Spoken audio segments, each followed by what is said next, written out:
Shalom, shalom, shalom. Na kombo na Yesu Kristo de Nazareth, Nzambe malamu Nzambe na nguya. Topesi bambote na biso na bikelemu nyonso oto kelema na maiza Nzambe. Na basala Nzambe nous sont 5 ministères, na pesi bambote na basien, ba diacre, ba diaconese, ba fidèle, ba membre corps de Christ, bambote na biso esengo na kombo na Yesu Kristo. Tozali Oyo Nzambe asali grâce tozali kokabula samwala mon mission le neuf d'esprit simple instrument na ye na présence na biso to kabula thème oyo ezali intitulé le tout puissant yango thème Nzambe apesi biso le Seigneur molimo santo pona to le kana kokabula mais yambo to tika mo oyo maboko na Nzambe akamba biso nzela molimo santo to bondeli kolo na bankolo mokonzi na bakonzi Adonai Nzambe monene Nzambe na nguya toye na présence na yo na thème opesi biso le tout puissant to kabona bandeko nyonso o tozuli baku tozali kolanda na nzela etubo na mission neuf d'esprit tikate molimo santo okamba biso na plateau oyo molimo santo kamba bandeko na ngai oyo bazuli baku bazali kolanda biso na mission neuf d'esprit molimo santo sala ke makambo nyonso tu oyo opesi biso to kabona bandeko na ngai eboto bambuma pesa la misala bomoi na biso na autorité, na pouvoir, puissance, on l'a biso, na bengani ngone so na Satan na plateau, oyo na mission neuf d'esprit, na ndako ya bandeko na nga pe ni metema bandeko na nga Saint Esprit sala mosala na yo, na kombo na Yesu Kristo, to sengi lo sambo pe like na kondima to lobi amen. Oui, ndenge na lobi ke toza na thème moko oyo ezali intitulé le tout puissant. Le tout puissant ezali thème oyo Nzambe apesi biso to kabula. Eloko na kotalisa bandeko na ngai, bato belé babetaka tolo bamibengaka le tout puissant. Toyebi bate belé bamimonaka mombaza na nguya même na ba famille to uti ba famille biologique okomona koko na za le tout puissant o noko na za le tout puissant oyo tata liko na za le tout puissant tata mwasi le tout puissant bato nyonso na famille babangaka ye donc ceux qui alobi makambo ne kokisamaka surtout ba tata mwasi surtout ba koko banoko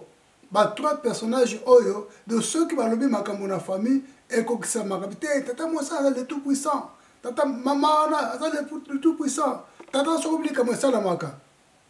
mais nebisa bino bandeko na ngai toza na le tout puissant o aleki puissance ya bato nyonso na moi na se même Satan akutu aza le tout puissant même Satan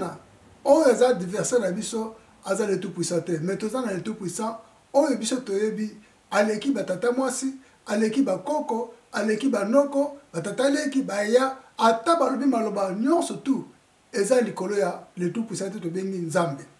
le tout puissant na biso Nzambe na bomoi o akela biloko tuna mokili o akela biso yango lelo tozali kolobila tokotaka na mukanda Jérémie poto kota mulaiti na introduction na mukanda Jérémie chapitre nango 32 na verset 27 abazali kotela biso le tout puissant ndenge asala ba miracle totangi na kombo Yesu Kristo. Jérémie 32 27. C'est moi qui suis l'Éternel de Dieu, de tout puissant, créateur du ciel et de la terre. A-t-il quoi que ce soit de trop difficile pour moi? Awa Nzambe azotuna Jérémie. Jérémie ozalaki prophète. Jérémie akutanaki na promu belé même na kat na peuple élu de Dieu. Otobengi bana Israël, descendant d'Abraham. Même na kat na peuple étant des prophètes, balukilaki Jérémie ba problème. Pour Jérémie Nzambe banoko bana ba vérité ndenge ezaleli. Jérémie banoko kakola vérité te. Vérité kotika la vérité, le côté kotika le kuta. Alors tant Nzambe bike loba na peuple na ngai. Lolengi bazotambusa ko moyina banga Nzambe na sepela ngote. Lolengi bazali ko bala basa bapaya. Lolengi bazali ko fuka mela banzamba bikeko. Nzambe le tout puissant nazali ko sepela ngote. Tant Jérémie a comme malobana na peuple de Dieu, peuple élu, ba hébreu, ba Israël, comme on a malobana, le kola boy ko bongo le mitema, ba ko boy ko se repentir, ba boy ko se la confession ko kabolana misalama ya Satana, ba comme ko teme le Jérémie ko kana Jérémie, menace à mort, menace ko lapider, menace ko maye, ya moi ce ko Jérémie tant que mutu, o zalaki na mana makila,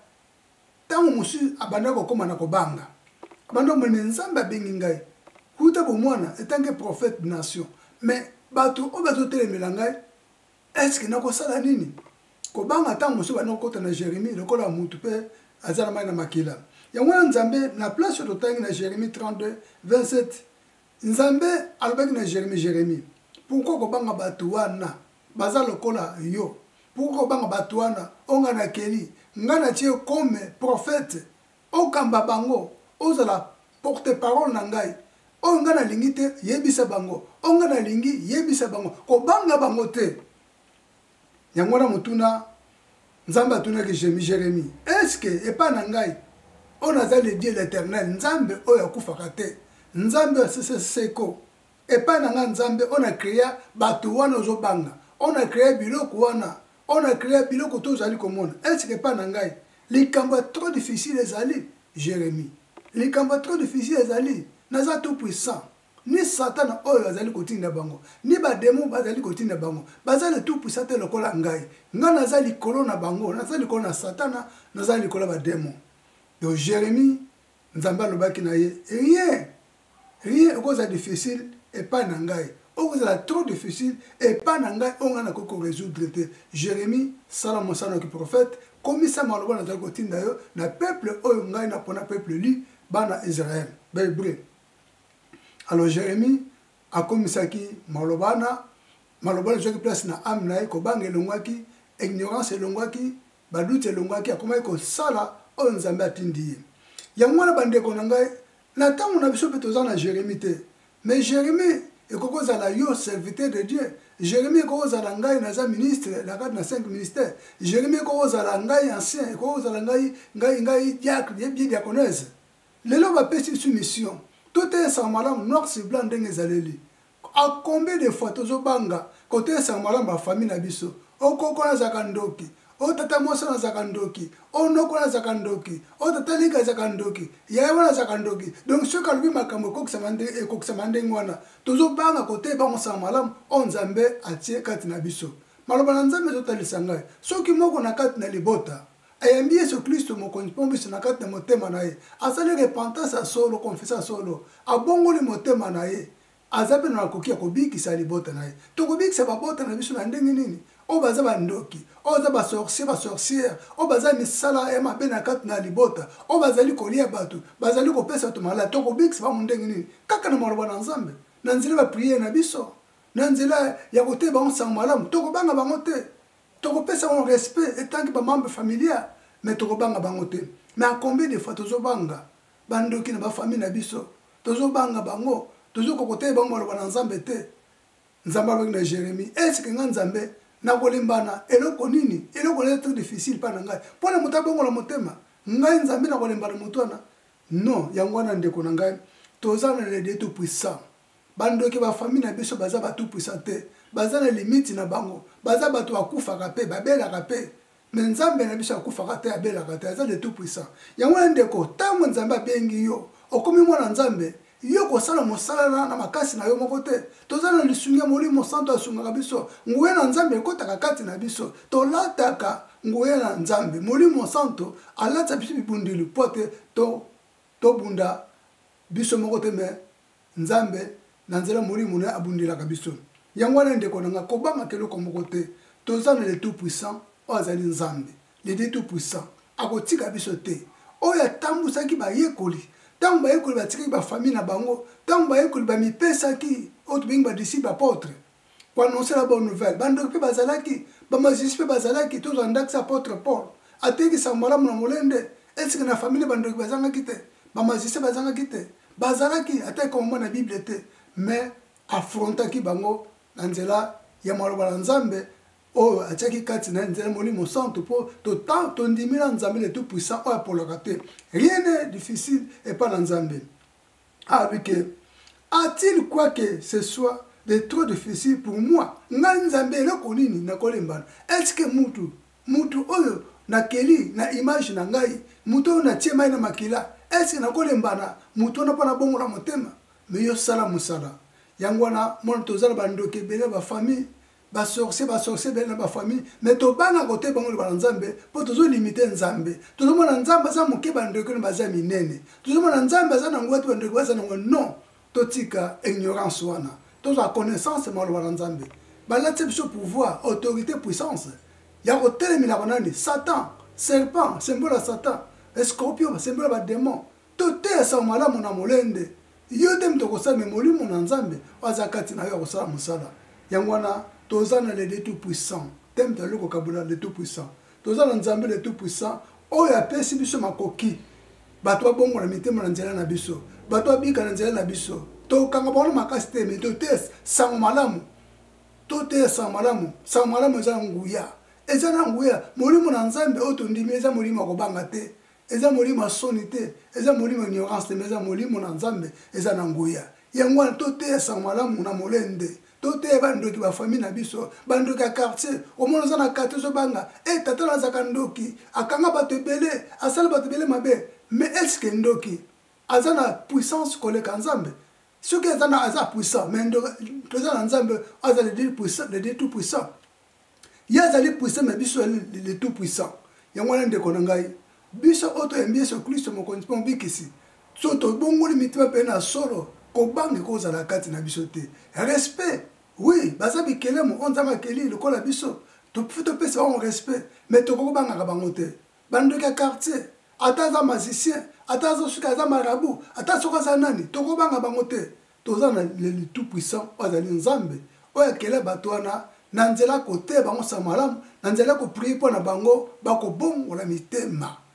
Balinga te. Tozana le tout puissant, nangwe molimo santo bako bongo la mitema, soki biso tali ko prêcher bango. Soki tali ko prêcher bango. Yangwana ndeko nangai, tant atalaka histoire, ya apôtre Paul. Azoko ne côté ya sangmala muna mboka songolo mais magicien ni wana oyo azalaki na esprit de python azalaki puissant bandako banga ye Satan bandako utiliser atie ba démocrate na ye divination amona makambo za na via bato vile bandako respecter ba banga ba mona kazali tout puissant nzoka za tout puissant azalaki puissant mais alaki tout puissant mais tant apôtre Paul azalaki rempli nangwe molimo santo azali Nzambe kati na ye le tout puissant azalaki kati na apôtre Paul amonaki makambo mabe ezalaki kati na mwasi wana azalaki na esprit de python monike lokola apôtre Paul andimilaki Nzambe le tout puissant molimo na Nzambe tout puissant ezalaki kati na apôtre Paul ntango aprononce maloba apamili milima python bademo nyonso bapakataki mbangu bakitaki batiki mwasi wana akomaki libre. Yangwana ndeko na ngai. Est-ce qu'apôtre Paul aza différent na biso? Aza différent te. Pourquoi mwasi na bongolaki motema? Pourquoi l'esprit wana oh bato bandako mona aza tout puissant mais azalaki ne puissant tout puissant te. Azalaki puissant ka pamba mais tango le tout puissant akomleki pembe na apôtre Paul rempli na Saint-Esprit a poussé na ressuscité. L'esprit na kitaki mwasi na ba python mabimaki mwasi na azaki guérison na âme na ye. Azaki guérison na corps na ye. Azalaki libéré de milima Satan.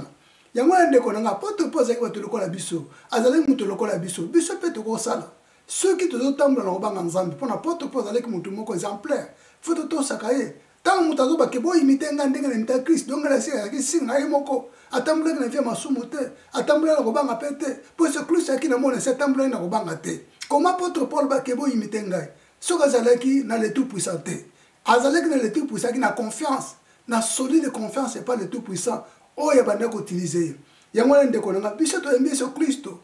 Nkolo moko npo mbekisi. Molimo na Nzambe za kati na biso toko banga bandoki te. Toko banga ba société okoma mona Nzambe ndenge nini na mituni nanu.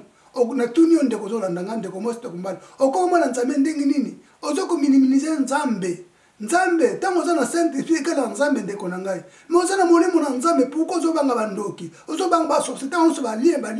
condamnation. Mais kole ce Christ o embile ndenge nini? Est-ce que molimo na Nzambe azakati na hote? Azakati na hote. Personne na Nzambe azakati na hote. Yangwana tozana le tout puissant. Nzambe munene, Nzambe na nguya akota kati na biso na nzela Saint-Esprit. Tant to ba toza ba temple Saint-Esprit et là c'est que Nzambe mutatonga biso. Tomi komisa biso moko bana Nzambe te. Conviction Saint-Esprit a convaincre biso to koma bana Nzambe. To koma propriété privée en Nzambe. Donc atie molimo ne kati na biso égal en Nzambe. Saint-Esprit est à tout puissant égal en Nzambe. Comment yoko banga bandoki? Comment yoko banga même na quartier ba marabout, ba magicien. Ozo banga mo pour nini? Te sa malamu. Yangono ke biso ba chrétien, toza ba mpere batali boso. Ko banga biso batali boso. Mais bato bazanga kuto molimo santo. mais tant ndenge baza koganye baame komema na mangomba na bango na baprofete na bango biso toza na kati na bonzambe ya solo toza na lidi tout puissant molimo na nzambe aza kati na biso ekala nzambe mais kobanga mpona kotelesaka malamu tozo kotelesaka malamu te meme na famille propre ozobanga oto eya na yo ozobanga oto eleki na yo ozobanga oto oye kuti ye asalaka misa non est ce que ye aleki lidi tout puissant oh nzambe asunga biso nzambe asunga biso bandeko na ngai oyo tozolanda enseignement oyo malgré ta aza limité na média yango wana awa balobi na biso na mukanda ya Apocalypse mukanda Apocalypse chapitre nango 1er na verset 8 babi ke awa mutu akopesa biso vie éternelle le Dieu tout puissant aza na fiabilité nzambe wana epa na ye erataka te ye alobi na biso na mukanda Apocalypse 1 na verset 8 je suis l'alpha et l'oméga dit le Seigneur Dieu celui qui est qui était et qui vient le tout puissant le tout puissant alpha oméga ebandeli mpe suka toza na nzambe mosusu te totika kobangaka bafaux prophète babimi ebele bafaux prophétese tozomona maza tout puissant azoloba makambo ya vi na yo nzoka azoloba na nzela molimo mosantu te me na nzela molimo na satana basali baparte na satana basali baparte na bademon akei kozwa bademon satana apesi bademon mpona amonaka vi ya bato ezali oyo baza na yesu te non tobanga bango te toza na nzambe alpha omega ebandeli mpe suka mosu azali te le Dieu tout puissant oyo azali kozonga na nzela Seigneur Jésus yango wana biso toyambi yesu kristo oyo tondimili ye fo totemonaka monene na nzambe oyo aza le Dieu tout puissant alobiki azali alpha omega dit l'éternel le Seigneur Dieu celui qui est qui était et qui vient le tout puissant oyo akela mokili oyo akela yo akela ngai oyo akela bato ozali kobanga oyo akela biloko nyonso océan bafleuve nani ayebi source ya océan mutu moko te mais nzambe ayebi le tout puissant satan aza na limite satan aza tout puissant aza tout puissant akokoza le tout puissant te yango na bandeko na ngai toza na nzambe oyo akela mokili oyo akoyakala te kozwa biso na moi na nse tobangaka bato te mais tobangaka le Dieu tout puissant oyo aza na pouvoir ya kolongola ame ya kolongola nzoto oyo abomi nzoto abomi ame mais tobanga te moto akonyokola kaka nzoto mais ame aza na pouvoir nango te ese toyebi histoire ya job azalaki na confiance azalaki fidèle jusqu'à basouffrance na nyonso tout azalaki confiance ayaki na fidèle que non malgré satan amenesaki nzoto na ye amenesaki barichesse na ye bana mais abangaki te azalaki na confiance naza na le Dieu tout puissant oyo akotika ngai te akobatela bomoi na ngai akobatela ami na ngai yango na bandeko na ngai biso toyamba yesu kristo nkolo mokonzi mpo bikisi toyebaka ke molimo na nzambe aza kati na biso azali nzambe ata mokolo moko ta akozwa defete kati na biso mais biso fo totambola na kobanga nzambe na vie ya sanctification nzambe na biso aza na bomoi nzambe na biso azali komona biso yango wana bandeko tokotanga passage moko susu na mukanda ya Romain chapitre 1er na verset nango 20 Romain chapitre 1er na verset 20 Romain 1:20 en effet les perfections invisibles de Dieu sa puissance est éternelle sa divinité se voit depuis la création du monde elles se comprennent par ce qu'il a fait ils sont donc inexcusables yango wana bandeko na ngai miso na biso ezomona ndenge nzambe asala boseya miso na biso ezomona ndenge nzambe asala likolo mpe na se eseke satan asala likolo asala betoile eseke satan asala moi asala sanza eseke satan asala barivière asala bambisi satan asala eloko moko te nyonso akopiaka wana ezali bafotokopie me nzambe asala biloko na ezali kotelesa biso toza na nzambe oyo azali le Dieu tout puissant le tout puissant oyo akela biloko nyonso wana eskize eza te na oyo nzambe akela nyonso to akela ye mutu akela yango yango wana ntango tozali komona biloko wana apotre mpo azali kotalisa bandeko na lingombo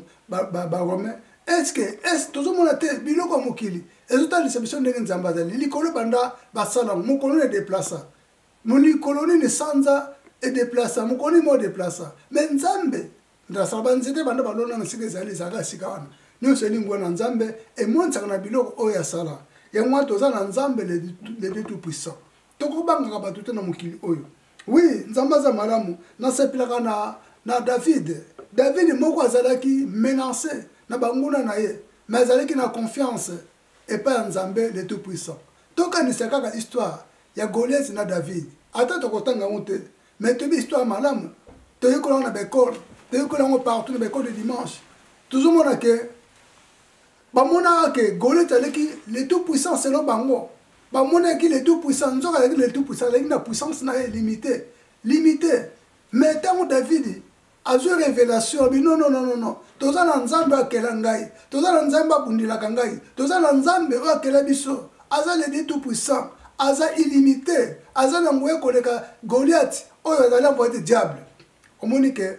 David asalaki défi epa Goliath amonaki non Goliath aza le limite na ye amoni ke Goliath azalaki na mai na makila Goliath azali kolia biloko bato nyonso baliaka mais nzambe na biso aza différent azalaki confiance azalaki na solide confiance epai ya nzambe le tout puissant non na kombo na nzambe le tout puissant oyo abanda kobundila ngai ntango nazobunda na ours ntango nazobunda balion mpo na kobatela bampate ya baboti na ngai nzambe wana aza le tout puissant abanda kolongisa ngai azalaki na confiance na nzambe wana Goliath amonaki eloko ya moke Goliath amonaki motu pamba ata batutu banda komonaki non aza tout puissant mais azalaki tout puissant te azalaki na puissance limité à cause de place en Nzambe te mais ntango David atombolaki puissance en Nzambe abe o le tout puissant le Dieu l'éternel oyo asilaka te oyo aza na ngoya koleka bato nyonso tu atiaki na première place na motema na ye atiaki na première place na ame na ye asali défi abi na kombo na Nzambe ya nguya yo Goliath ozali motu pamba lelo oyo biliaki yo bikoki tomoni ke Nzambe azalaki na ngambo ya David pour David a comprendre que non pourquoi Nzambe le tout puissant mutako bundila biso bitumba oyo e umi ba bataille belé si la lelo oyo mais tango Nzambe azalaki na ngambo ya David tango David azalaki na solide confiance et pas le tout puissant to moni que puissance ya Goliath sukaki envoie des diables et sukaki ya mwana ndeko ko banga bato bazali envoie des diables envoie des diables donc faut tout ça le défi dans la parole dans la prière David l'autre pas prier qui malobana bimaki na monoko nezaki prier monene o Nzambe exaucaki ye pour te ça la défi et pas ya Goliath o bat banda ko banga ba mo ba kina ba général ba commandant mais ba ko bundana Goliath te mais tant David a tient Nzambe na première place a tient Nzambe na première possession a considéré comme étant le tout puissant yé comme tant na ngoya ko battre Goliath a tient na première place au monique libanga moko kaka na mabanga zwaki kaka libanga moko mutu enfrontaki Goliath na front Goliath kabakata na bibundil na ye o Satan alataki ye na kati ya motema Goliath azwaki défaite David akataki mutu a Goliath kotali c'est que non mutu aleki Nzambe le tout puissant azalete ndeko Goliath ya liboto na zali nani noko na yo Goliath ya liboto azali nani tata leki na yo Goliath ya liboto azali nani tata mwasi na yo mama leki na yo ya na yo okobange pourquoi est-ce qu'aleki Nzambe na puissance confronter Goliath ya liboto na yo na nzela prière na nzela conseiller maloba na Nzambe toza na tante to mbele que boma ye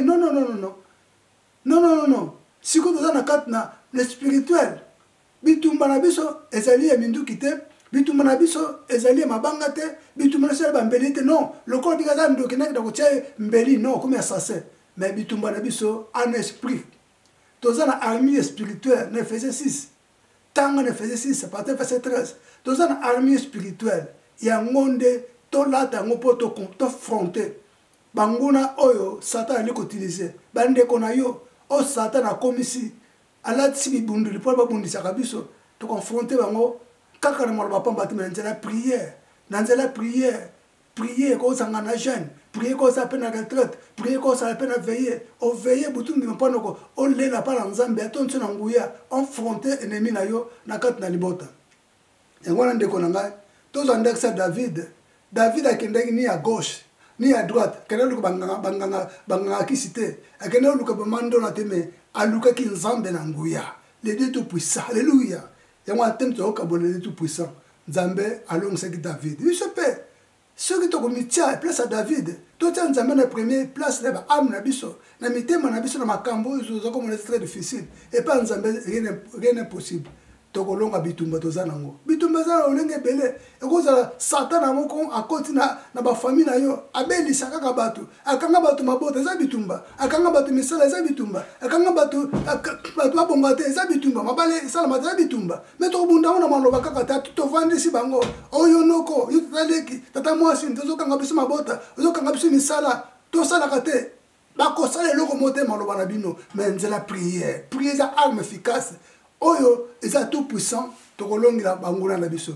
ndeko oyo ezalaki makomi na nzambe nzambe apesi biso mpo lelo moko na moko azwa part na ye yo nono yambesi te tika okimela mpa banganga tika okimela mpa magicien toza na le tout puissant le Dieu tout puissant le Dieu l'éternel kimile mpa na ye pesa baproblème mpa na ye ya kosunga yo okozwa solution banganga baliedu ya mbongo basilisi yo bana basilisi yo bafamille mais ozotikalaka yo moko ozo comprendre que baza bato lukuta kimila na le Dieu tout puissant le Dieu tout puissant avec la puissance sur ce monde de ténèbres monde abandonné ya monde à Satan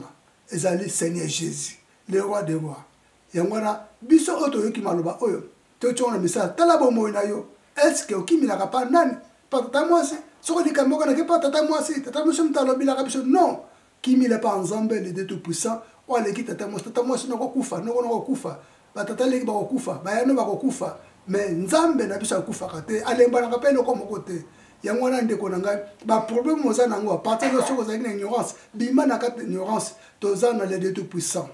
nzambe na bomoi ntinga nzambe apambola maloba na ye bandeko nyonso bolandi biso nzambe amona biso nzambe azala na biso tobondeli topesa nzambe merci oyo abandaki na biso topesi merci nzambe malamu nzambe na nguya mpo na temi opesi biso le tout puissant ezalika nzambe na bomoi le Dieu l'éternel sunga bandeko na ngai ebasi mbala bayoki maloba oyo nkolo batiango na misala pesa biso makoki connaissance ekoyeba kotambola na banga nzambe po ete mongo na satan azwa place te baame na biso ono bayambi yesu te bayamba yesu kristo po ete bayeba ke makambo na bango nyonso bakonfie mpa na yo oza le Dieu tout puissant biso toyamba yesu kristo pesa biso makoki longola kobanga ignorance badute ntango tozali na baproblème toyebi ke toza le Dieu tout puissant oyo aza na solution makambo na biso papa na pambola kumbisio on de lo sambo to bonji no komikitsa au nom de Jésus-Christ to lobi amen kolo asunga biso bandeko oyo ezalaki émission ene fou d'esprit bandeko nyonso surtout topesi bino bambote babone topesi bambote na basabone to s'abonner massivement